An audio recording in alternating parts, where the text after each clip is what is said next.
Abigail Summers stared at the message on her screen for the third time. The blue light of the holographic display cast shadows across her tired face. An emergency session of the Galactic Cooperative Assembly had been called, and as Earth's ambassador, she had to attend. "They never call emergency sessions," she said to the empty room. In her 5 years as humanity's voice among the stars, the Council had been careful, methodical, and painfully slow. Emergency was not in their vocabulary. The door to her office slid open. Commander Eric Mitchell walked in, his uniform crisp despite the late hour. His normally calm face looked troubled. "You got the summons too?" he asked, though he already knew the answer. "Yes." No explanation given. "Just be there in 12 hours.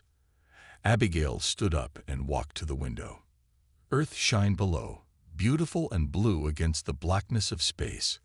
From Orbital Diplomatic Station 7, she could see North America rotating into view. Eric placed a datapad on her desk. "This might be why they're calling us in." Abigail picked it up. Images of destroyed buildings filled the screen. Smoke. Bodies. The Preston colony on HD 40,000. 307 grams was gone. It was the third human settlement attacked in the past month. "Official story is still pirate activity," Eric said, his voice tight. "But pirates don't have weapons that can do this. And they don't disappear without a trace afterward." Abigail swiped through the images. "The Council will say we expanded too quickly, that we didn't take proper security measures." "And they'd be wrong," Eric replied. "These attacks are coordinated. Whoever is doing this knows exactly when our defense ships are furthest away." Her personal communicator beeped. A message from Dr. Nathan Cole, Earth's head xenobiologist. The message was simple. "Need to see you before you leave for Nexus. Found something in the ruins. Too important for regular channels." Abigail showed Eric the message. "What could Nate have found that he can't tell us now?" Eric shook his head.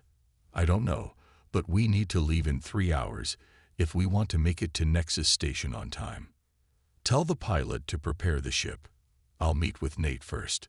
An hour later, Abigail stood in Lab 12, watching Dr. Cole work. He was a small man with quick movements and quicker words. "They're hiding something from us," he said without looking up from his microscope.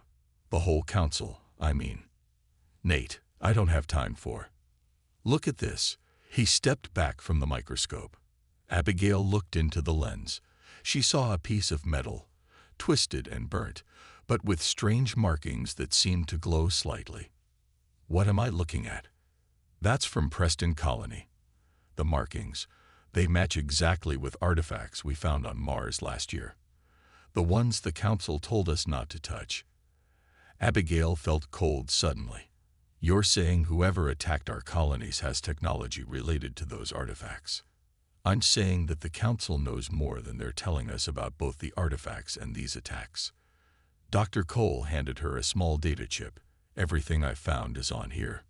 It's encrypted. The password is the name of my first dog."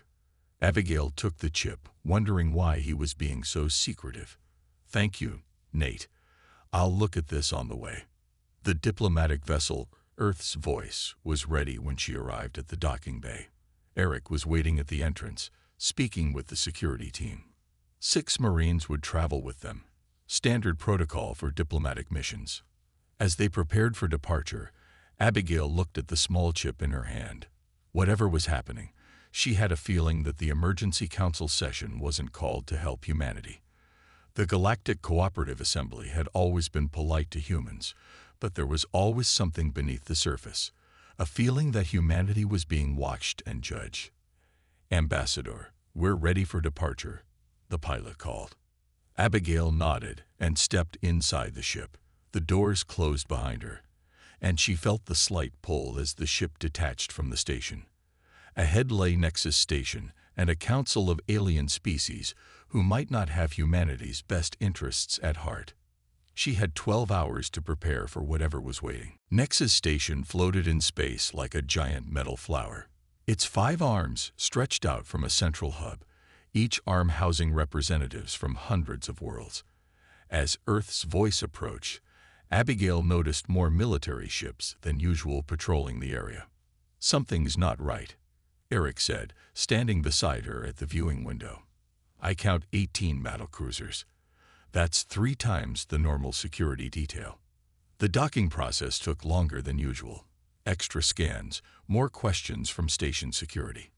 By the time they were allowed to exit their ship, Abigail's patience was wearing thin. "Welcome to Nexus Station, Ambassador Summers," said a tall, blue-skinned alien with 4 arms. This was Jix, a Meridian, who served as their guide whenever they visited. "The Council is gathering in 6 hours. Until then, you have been assigned quarters in the human section." "The human section?" Abigail asked. "We usually stay in the diplomatic wing." Jix's eyes shifted nervously. "New security protocols. All species are being housed in their designated areas." Eric and Abigail exchanged glances. Separation by species was not a good sign. As they walked through the station, Abigail noticed the tension. Aliens from 37 different worlds moved about, but there was little of the usual mingling. Everyone stayed with their own kind. "The Vex delegates aren't here," Eric whispered to her. The Vex hegemony was one of the most powerful factions in the Assembly, known for their advanced technology and secretive nature. In the human section, they found a familiar face waiting. Ambassador Zoran of the Arcturus Confederation stood outside their quarters. His gray skin wrinkled in what passed for a smile among his people. "Abigail, we need to talk," he said, his voice low. Zoran had been humanity's first ally in space. "Not here. Meet me at the garden level in 1 hour." "Come alone." Before she could ask questions, he walked away. "I don't like this," Eric said. "Let me come with you." "No," Abigail replied. "Stay here and see what you can find out about the security increase. And check if Captain Donovan is still stationed here. She might know something." An hour later, Abigail found Zoran sitting beside a fountain in the artificial garden. Plants from 100 worlds grew here, a symbol of cooperation that now felt hollow. "Thank you for coming," Zoran said. "I risk much by speaking to you, but our friendship demands honesty." He looked around to make sure they were alone. "There is a movement within the Council to restrict human expansion." "Because of the colony attacks?" Abigail asked. "The attacks are part of it, yes, but there is more. Several elder species fear your kind. Humans adapt too quickly, learn too fast. In just 100 years, you've spread to 12 star systems. That's our right under the expansion treaty." "Treaties can be changed," Zoran said darkly. "The Council meeting tomorrow. Be careful what you agree to. Some want to place limits on human activity in space." Meanwhile, Eric had found Captain Lisa Donovan of the Earth Defense Force. They met in a quiet corner of the station's security level, where she had access as part of her duties. "The colony attacks aren't random," Lisa told him, showing him data on her secure pad. "Every single one was near a dig site where we found those strange artifacts." Eric studied the information. "Someone doesn't want us studying those objects." "Exactly. And look at this." Lisa pulled up a star chart. "Vex ships have been spotted in these sectors right before each attack. Then they disappear." "We need proof," Eric said. "The Council won't act on suspicions." "Already working on it," Lisa replied. "I have a team tracking a Vex scout ship right now. If we can catch them in the act." Back in their quarters, Abigail and Eric shared what they had learned. The picture becoming clearer was not a good one. Powerful forces were moving against humanity, using the colony attacks as an excuse to limit Earth's growing influence. "We need to be ready for anything tomorrow," Abigail said, looking at Dr. Cole's data chip. "I'm going to look at Nate's research now. Maybe it will give us some leverage." As night fell on Nexus Station, the delegates from 37 worlds prepared for the emergency session. But in the shadows, decisions had already been made. Humanity would face its greatest challenge yet when the Council convened. Abigail woke to an urgent message. Dr. Nathan Cole had arrived at Nexus Station with his research team. They had brought something important, physical evidence. She met them in a secure room near the human quarters. Dr. Cole looked tired, his clothes wrinkled from the journey. With him were 2 assistants and a large metal case. "Thank you for coming so quickly," Abigail said. Dr. Cole nodded. "After you left, we found more." He opened the case. Inside was a damaged black box, a data core from Preston Colony. "We recovered this from the ruins. It was protected in a special vault." He connected the data core to a screen. Grainy video appeared, showing the attack on the colony. Dark ships landed. Figures in armor moved with purpose, shooting anyone who resisted. The image zoomed in on one of the attackers as its helmet was damaged in a fight. "Vex," Eric said, his face hard. "That's a Vex soldier." Dr. Cole nodded. "Yes, but that's not all." He changed the video to show images of artifacts, strange metal objects with glowing symbols. These were found at every colony that was attacked. "We've been studying them in secret." "What are they?" Abigail asked. "Technology. Ancient, powerful technology. They appear to be parts of a network, like nodes in a system. When activated, they can change how ships travel through space." Eric leaned forward. "Faster than current methods."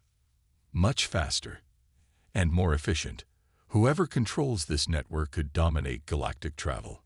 A knock at the door made everyone tense. Captain Donovan entered, looking over her shoulder. "Ambassador, we have a problem. I just heard from my sources. Counselor Vec of the Proxima Alliance is planning to propose putting all human colonies under supervision during tomorrow's session." "They can't do that," Abigail said.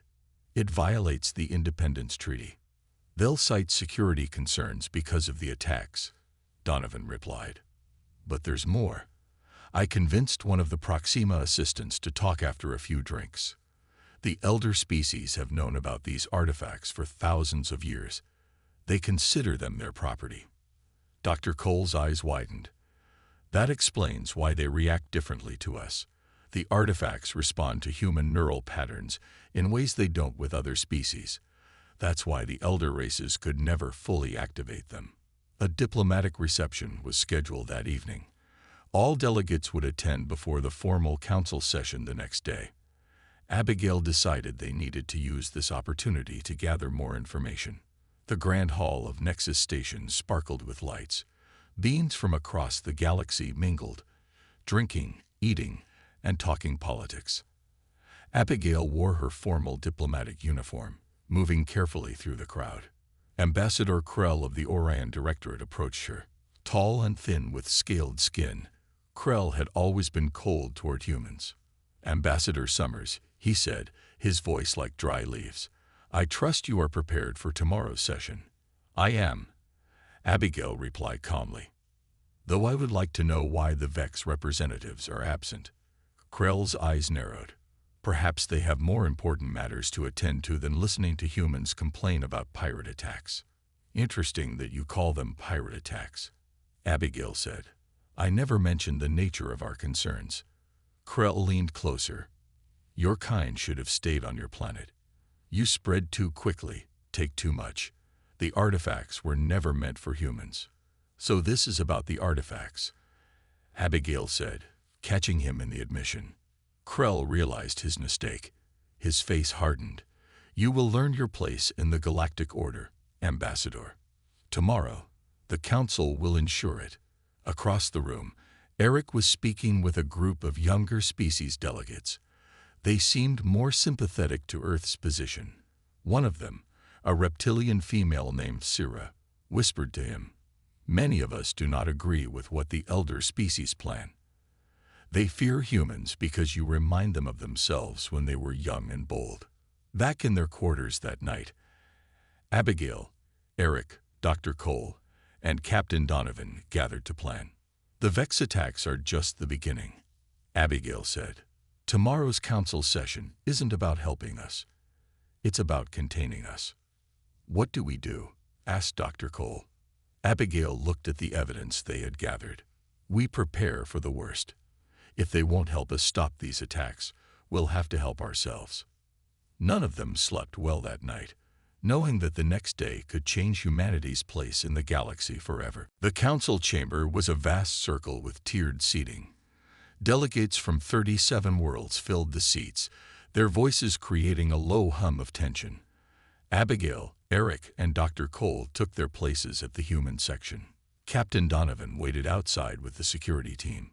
High Counselor Merrick, an ancient being from one of the first spacefaring races, called the session to order. His voice, though soft, carried throughout the chamber. "We are gathered to address a matter of galactic security," Merrick announced. "The human colonies in the outer systems have experienced attacks. These incidents threaten the peace we have maintained for centuries." Counselor Xel Naga, head of the Security Committee, stood next, his 4 eyes focused on the human delegation. "Our investigation suggests these attacks result from human expansion into territories sensitive to certain interests," he said. "Whose interests?" Abigail asked, her voice clear and strong. Zelnega ignored her question. "The Council proposes a solution. All human colonies will be placed under protective oversight by GCA peacekeepers until the situation is resolved." Murmurs spread through the chamber. Abigail stood up. "With respect, Counselor, Earth rejects this proposal. We have evidence that these were not random attacks, but targeted strikes by Vex forces." "A serious accusation," Selnag replied. "Do you have proof?" Abigail nodded to Dr. Cole, who activated the video from Preston Colony. The chamber watched as Vex soldiers methodically attacked human settlers. "This footage could be fabricated," Zelnaga said after it ended. "It's been verified by 3 independent sources," Eric responded. "And we have more evidence." Abigail continued. "These attacks targeted colonies near ancient artifact sites, artifacts that respond uniquely to humans. We believe certain parties want to prevent us from studying this technology." The chamber erupted in angry voices. Counselor Krell shouted above the noise. "The artifacts are not human property. They belong to the elder races who have protected them for millennia." "Protected or hoarded," Abigail countered. "These artifacts could benefit all species, yet you've kept them hidden." High Counselor Merrick raised his hand for silence. "This discussion has become unproductive. We will take a recess of 2 hours before voting on the oversight proposal." As the delegates filed out, Ambassador Zoran approached Abigail. "Meet me in Corridor 7, he whispered. "I have important information." 20 minutes later, Abigail waited in the empty corridor. When Zoran didn't appear, she grew concerned. She activated her communicator. "Eric, Zoran asked to meet me, but he's not here." "Leave immediately." Eric's voice was urgent. "Something's wrong. Meet us at security level 3. When Abigail arrived, she found Eric, Dr. Cole, and Captain Donovan looking grim. 2 human security officers stood guard. "Zoran is dead," Eric said flatly. "Found in his quarters. Made to look like natural causes, but our scanner detected poison. And his data files are missing," Captain Donovan added, "including everything he had on the Vex and the artifacts." "There's more," Donovan continued. "Earth's long-range communications have been jammed. No messages in or out for the past 6 hours." Dr. Cole looked up from his datapad. "And our deep space monitoring stations have detected a large fleet moving toward the Sol system. Vex ships." Abigail felt cold fear followed by hot anger. This council session was never about helping us. It was a distraction to keep us here while they prepared to strike Earth. "What do we do now?" Dr. Cole asked. Abigail's face hardened. "We go back to that chamber and tell them exactly what we know. No more diplomatic games." "They'll deny everything," Eric warned. "Then we make sure the whole galaxy hears the truth," Abigail replied. "Captain, prepare our ship for immediate departure after the session. We may need to leave quickly." "Already done," Donovan said. "And I've placed our Marines at key positions." As they walked back to the council chamber, Abigail reviewed everything they had learned. The attacks, the artifacts, the secret fleet. Zoran's murder. It all pointed to a coordinated plan to stop humanity's growth in the galaxy. "They've pushed us too far," she said quietly. "If it's war they want, then it's war they'll get." The council delegates returned to their seats after the recess. Many whispered to each other, glancing at the human section with suspicion or worry. Abigail walked in with Eric and Dr. Cole behind her. Their faces showed no fear, only determination. High Counselor Merrick raised his hand for silence. "We will now vote on the proposal to place human colonies under Galactic Cooperative Assembly protection." "Before you vote," Abigail said, standing up, "I request the right to present new evidence." "The presentation period has ended." Counselor Exel Naga objected. "This evidence concerns the murder of Ambassador Zoran," Abigail said loudly. A shocked silence fell over the chamber. Merrick looked troubled. "What is this accusation?" "Ambassador Zoran was found dead in his quarters less than an hour ago. Poisoned. His data files on the Vex and the artifacts are missing." Counselor Krell stood up. "This is a distraction. The human is trying to delay the vote. I'm trying to expose the truth," Abigail replied. She nodded to Dr. Cole, who activated a holographic display. "These are communication logs between 5 council members and Vex command ships. They show coordination of attacks on human colonies." The logs appeared in the air for all to see, dates, times, and coded messages that Dr. Cole had decoded. Several council members shifted uncomfortably in their seats. "Where did you get these logs?" demanded Exel Naga. "Ambassador Zoran provided them before he was killed." Abigail lied smoothly. In truth, Captain Donovan's team had hacked into the Council's secure networks during the recess. He believed in justice and cooperation among species, principles this Council claims to uphold. She moved to the center of the chamber, looking at each delegation in turn. "While we've been talking here, a Vex battle fleet moves toward Earth. Our communications have been jammed. This Council session was meant to keep us distracted while you prepare to attack our homeworld." "These are serious accusations," Merrick said, his ancient face hard to read. "The Council will need to investigate." "There's no time for investigations," Abigail replied. She pulled out a small device from her pocket. "This is a quantum communicator. It can break through your jamming signal. Right now, I'm sending all our evidence to Earth and to every independent world in the galaxy." Several security drones moved toward her, but Eric and the human guard stepped forward, hands on their weapons. "The Council has betrayed its founding principles," Abigail continued. "You speak of peace while planning war. You talk of cooperation while plotting to contain species you fear. Humans have progressed too quickly," Counselor Krell said, dropping all pretense. "The artifacts were hidden for a reason. They are too powerful for young races to control." "Too powerful for you to control, you mean?" Abigail replied. "They respond to humans because we're meant to use them. To bring a new age of travel and discovery to all species, not just the elder ones." Exel Naga made a signal, and more security drones entered the chamber. "This session is over. The human delegation will be detained for spreading false information and threatening galactic security." Abigail stood tall, her voice ringing through the chamber with words that would soon spread across the stars. "The time for words has passed. Humanity will not bow to tyrants hidden behind diplomatic protocol. If you want war, you shall have it." The chamber erupted in chaos. Some delegates shouted in anger, others in support. Eric activated his communicator. "Captain Donovan, execute plan breakout now." The lights in the chamber flickered and went out. When emergency lighting came on seconds later, hidden human Marines had appeared at each exit, weapons ready. "All Council members will remain seated," Commander Mitchell ordered. "We are leaving now, and anyone who tries to stop us will be considered an enemy combatant." Abigail looked at High Counselor Merrick. "Remember this moment. You could have had humanity as friends and partners. Instead, you chose to make us enemies." As they backed toward the exit, the quantum communicator in Abigail's hand blinked green. The message had been sent. Earth now knew the truth and would be ready when the Vex fleet arrived. The age of human politeness in galactic affairs had ended. The age of human strength was about to begin. Alarms blared throughout Nexus Station as Abigail, Eric, Dr. Cole, and the Marine team moved quickly through the corridors.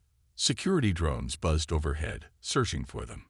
"This way," Captain Donovan called from a side passage. "I've mapped a route to the docking bay that avoids main security checkpoints." They moved in tight formation, Marines at front and back. 2 station security officers appeared ahead, weapons raised. "Stop immediately," one shouted. The Marines didn't slow down. One fired a stun pulse that dropped both officers without harming them. "We don't want to hurt anyone," Eric told the team. "But we need to get off this station now." They reached a maintenance tunnel that would lead them directly to the docking area. As they climbed inside, Dr. Cole's assistant, Kevin Reeves, pulled out a small device. "This will scramble their sensors for about 10 minutes, he said, activating it. "They won't be able to track us." The tunnel was cramped and dark, lit only by emergency lights. They crawled for what seemed like forever before reaching the exit near the docking bay. "Our ship is in Bay 12, Eric said, checking his pad. "But security will be heaviest there." "We need a distraction," Abigail replied. As if answering her need, explosions rocked the far side of the docking area. Alarms changed tone, and security forces rushed toward the blasts. "That wasn't us," Captain Donovan said, confused. A voice came from behind them. "No, it was me." They turned to see Ambassador Trill of the Centauri Republic. His 4 arms held various devices, one still smoking from triggering the explosions. "Ambassador Trill," Abigail asked, surprised, "why are you helping us?" "Several younger species have watched the elder races grow more controlling," Trill explained quickly. "We fear being next after they deal with humans. My government sent me to ensure you escape to tell your story." "We appreciate the help," Eric said, still suspicious. "There's more," Trill continued. "A Vex dreadnought has just arrived at the station. They're demanding you be handed over immediately." Captain Donovan checked her pad. "Confirmed. It's a warship, Class 3. Heavy weapons, about 5,000 troops. We'll never outrun that in our diplomatic vessel," Eric said. Trill smiled, showing sharp teeth. "You won't need to. Bay 23. Go now." They moved carefully across the docking area, using the confusion from the explosions as cover. In Bay 23, they found not their diplomatic ship, but a sleek black vessel with no markings. "The Shadowhawk," Captain Donovan whispered with awe. "Earth's newest stealth frigate. How did it get here?" "I may have helped arrange its arrival," Trill said. "Now hurry. The Vex are sending boarding parties to all ships." As they rushed aboard, Abigail turned to Trill. "Come with us. You'll be in danger when they discover you helped us." Trill shook his head. "My place is here, gathering allies for what comes next. Many will stand with humans once they learn the truth." The Shadowhawk's engines hummed to life as Captain Donovan took command. The small crew of 12 Earth Defense Force members were already at their stations. "Stealth systems active," reported a young officer. "We can leave without being detected." As they prepared to depart, Dr. Cole made a strange discovery. Kevin Reeves sat in a corner of the ship, holding one of the small artifacts they had brought from Earth. It glowed with blue light, pulsing in rhythm with Kevin's heartbeat. "Kevin, what's happening?" Dr. Cole asked. Kevin looked up, his eyes reflecting the blue glow. "I can hear them. The artifacts. They're speaking to me." "What are they saying?" Abigail asked, kneeling beside him. "They were made for us," Kevin whispered. "For humans. They respond to our neural patterns because we're compatible in a way no other species is." The ship shuddered as it detached from the docking clamps. On the main screen, they could see the massive Vex dreadnought moving into position to block departing ships. "They've spotted us," the tactical officer called out. "Stealth systems aren't fully engaged yet." Captain Donovan took manual control. "Hold on," everyone. This is going to be close. The Shadowhawk accelerated toward open space, its advanced engines pushing everyone back in their seats. The Vex dreadnought fired, energy beams cutting through space around them. "Return fire," Donovan ordered. "Target their engines." The human ship was smaller but faster. It looped around, firing precision shots at the dreadnought's propulsion systems. Explosions bloomed across the larger ship's hull. "Direct hit," the weapons officer shouted. "Their main drive is damaged." The Shadowhawk shot past the crippled dreadnought, racing toward the jump point that would take them back to Earth. Behind them, Nexus Station and the gathered council members watched as humanity showed it would no longer be underestimated.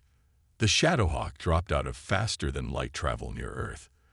The blue planet looked peaceful from space, but the scene around it was anything but calm. Dozens of Earth Defense Force ships moved in battle formation. Orbital defense platforms glowed with charged weapons. "They got our message," Eric said with relief. "And they've been busy," Captain Donovan added, looking at sensor readings. "Those are our newest cruisers. They must have rushed them into service." The communications officer called out, "Incoming message from Earth Command." Admiral Gregory Harper's face appeared on screen. His gray hair and lined face showed his age, but his eyes were sharp and alert. "Ambassador Summers, good to see you made it back. Your warning arrived just in time. The Vex fleet will be here in less than 12 hours. "Admiral," Abigail replied, "we have evidence that at least 5 council members are working with the Vex. They plan to seize our colonies and prevent us from studying the artifacts." "So I gathered from your data package," Harper said. "The President has declared a state of emergency. All Earth forces are on high alert, and civilian shelters are being prepared. But we need more than just defensive measures." The Shadowhawk docked at Earth Orbital Command. Abigail, Eric, Dr. Cole, and Kevin Reeves were rushed to a high-security conference room where Earth's military and political leaders had gathered. President Julia Rice stood at the head of the table. She was a small woman with steel in her spine and fire in her eyes. "Ambassador Summers, you've done well," she said. "Now we need solutions, not just warnings. What are we facing, and how do we fight it?" For the next hour, they shared everything they had learned. The Vex capabilities, the Council's betrayal, and most importantly, the artifacts. Kevin Reeves, still looking pale from his strange connection with the artifact, spoke up. "The network is vast. Hundreds of nodes across the galaxy. Each one can control space in its area, creating shortcuts through the void." "Can we use this technology against the Vex?" asked General Wu, head of Earth's ground forces. Dr. Cole nodded. "We've been studying them in secret for months. With Kevin's new connection, we might be able to activate the full network." "That's why they attacked us," Abigail realized. "They knew we could use the artifacts when they couldn't." Admiral Harper spread a star map across the table. "The Vex fleet is approaching from these vectors. They'll hit our outer colonies first, then push toward Earth." "Unless we hit them first," Eric suggested. President Reyes looked at him. "How? They outnumber us." Kevin placed his hand on the table. The artifact he carried glowed blue again. "We don't need to match their numbers if we can be everywhere at once. The artifacts can open pathways for our ships. We can strike at their key bases before they know what's happening." "A first strike," Admiral Harper said, considering the idea. "Bold, but risky." "Less risky than waiting for them to gather their full forces," Abigail argued. "And we won't be alone. Ambassador Trill said other younger species will support us." As if on cue, the communications officer entered. "Madam President, we're receiving messages from 7 different worlds. The Centauri Republic, the Arcturus Confederation, and 5 others. They're offering alliance against the elder races." President Reyes stood straight. "It seems we've started something bigger than we intended, Ambassador Summers." "Not started, Madam President," Abigail replied. "Revealed. The elder races have controlled the galaxy for too long. It's time for change." The next day, Earth's War Council reconvened. Plans were made, ships were deployed, and a new alliance was forming among the younger species. The artifacts, with Kevin's help, began to activate, creating a network of pathways only Earth ships could use. In the orbital shipyard above Mars, the first of Earth's new advanced warships rose from its construction bay. Named Humanity's Resolve, it incorporated the ancient technology from the artifacts into its very design. Abigail stood before the assembled representatives from Earth's new allies. Beings from 7 worlds listened as she addressed them. "We didn't choose this war," she told them, her voice firm and clear. "But we will finish it, not just for humanity, but for all species who believe in true cooperation and equality." As she spoke, the Humanity's Resolve moved into position at the head of the combined fleet. In 12 hours, they would make their first strike against the Vex hegemony. The galactic order was about to change forever. The human era had begun.